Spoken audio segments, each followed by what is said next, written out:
everyone, my name is Becca from Becca's Music Room. I'm the teacher blogger who talks about teaching tips, teacher life, teacherpreneurs, and all sorts of things that hopefully make your life a little bit easier. I teach elementary music, so I have all students from grade kindergarten to 5th grade, and I have found over the past year that not everything that works with some grades works with others.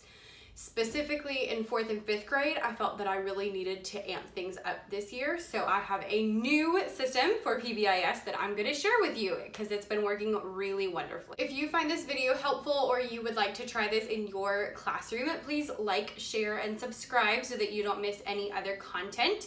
Also, right now I have a free music interest survey down in the description box. So if you are interested in that, you can sign up for my email list. I only send out one email every 2 weeks, and I just keep people up to date on my YouTube and Teachers Pay Teachers and blog and all of those things. So again, once every 2 weeks, not a lot. Also, if you are interested in more videos, then you can subscribe here on YouTube. I post 2 videos every week about teaching stuff, so make sure you hit that button below. Without further ado, I'm going to tell you about the envelope system. Now, I 100% made this up. Somebody else might have also come up with it, but this is how I do it. I needed something really easy and really cheap for my 4th and 5th graders, so I decided to do a drawing each week. Now, I've mentioned before that I have my students kind of weird. I teach music, so I only see them for about an hour, and I have the same class every day for a week. So the kindergartners I had on Monday, I also had Tuesday and Wednesday, Thursday, and Friday, and then on Monday I will have a new set of kindergartners. This is true with all of my grades. Because of this, I've been able to extend things a little bit longer, which has been really great for PBIS. So I use this with both 4th and 5th grade, and then I also use it with a couple other classes that just needed a little extra incentive to work hard. Basically what happens is all throughout class, if I see any student who is doing a good job, paying attention, listening, answering questions correctly, just anything that I need them to do for life to run smoothly, I'll just look at them and say, go put your name in the envelope.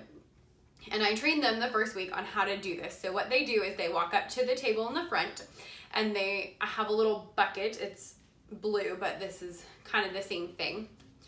They walk up to the table in the front, and there is a tray or a bucket up there, and it has just little pieces of paper. They're literally just scrap paper that I cut up, and some pencils in it. And a student takes a pencil, takes a paper, writes their name, and sticks it into the envelope that has their grade on it. So if they're in 5th grade, they stick it in the 5th grade envelope and all of that. They put their names in all week long, and again, we do it for everything. And on Friday, then I will draw out 3 names, and those 3 people get to go to the prize box. So this works really well because students are looking forward to something, but I also don't have to have prizes for every single person. It also allows for some flexibility because if a student has one bad day, they can still get a prize if they're the person who's pulled out.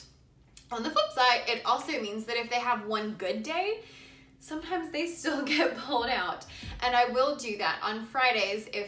Even if they weren't perfect, I tell them, if your name is in here, that means that at some point this week, you did a good job.